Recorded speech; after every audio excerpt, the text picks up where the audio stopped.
பழைய ஆர்டர் வச்சு நீங்க பேசாதீங்க சார். நேற்று வரை உங்களுக்கு டைம் கொடுத்து சொல்லி அவங்க ஆர்டர் தான் 2 பேர் ஆர்டர் கொடுத்துருக்கான்னு சொல்லி ஆர்டர் கொடுத்துருக்காங்க. இல்ல நீங்க பழைய பொறுமையா பேசுங்க. இது ஹைகோர்ட் ஆர்டர். அது ஹைகோர்ட் ஆர்டர் எங்ககிட்ட இருக்குது. எங்களுக்கு நேற்று டேட் வரையும் போட்டு ஆர்டர் கொடுத்து எங்களுக்கு அறிவிப்பு நீங்க கொடுத்தீங்களா? முதல்ல அதை சொல்லி கொடுத்துருக்கேன்.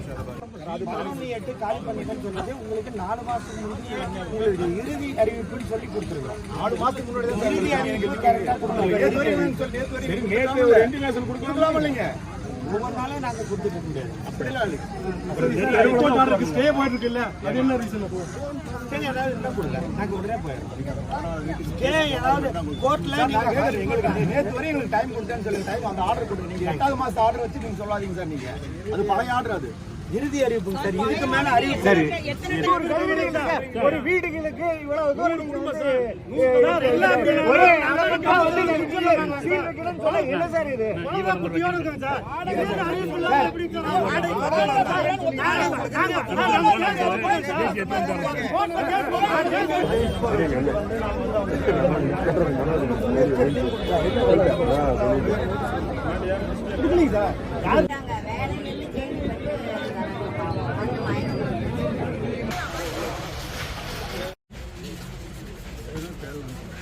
கேஸ் ஆகியதா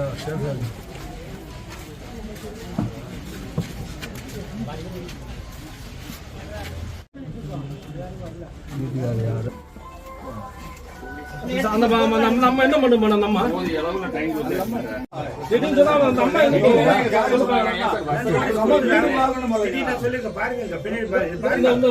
லொக்காலிட்டி பூராமே நீங்க சீல் வச்சிருக்கீங்களா? சொல்லு பாக்கலாம். எல்லாமே சீல் வைக்கல. சீல் வைக்கலாம். உங்களுக்கு தைரியம் வந்து தைரியம் வந்து ஜேசிபி கொண்டு வாங்க. நீங்க பாக்கலாம்.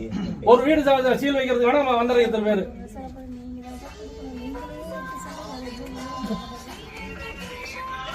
பேசுங்க சார்.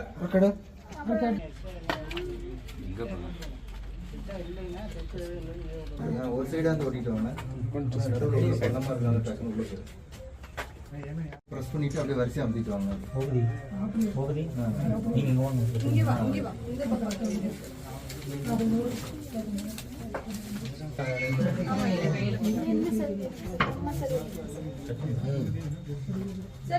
ஸ்டிக்கர் கொடுங்க.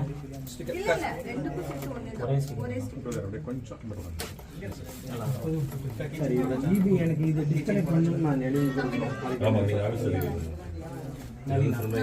என்னதுங்கக்கா? கீ செயின் போட்டாச்சு. போட்டாச்சு. என்கிட்ட இருக்கு சாவி. கீ செயின் பண்ணு. ஆமா சரி சரி.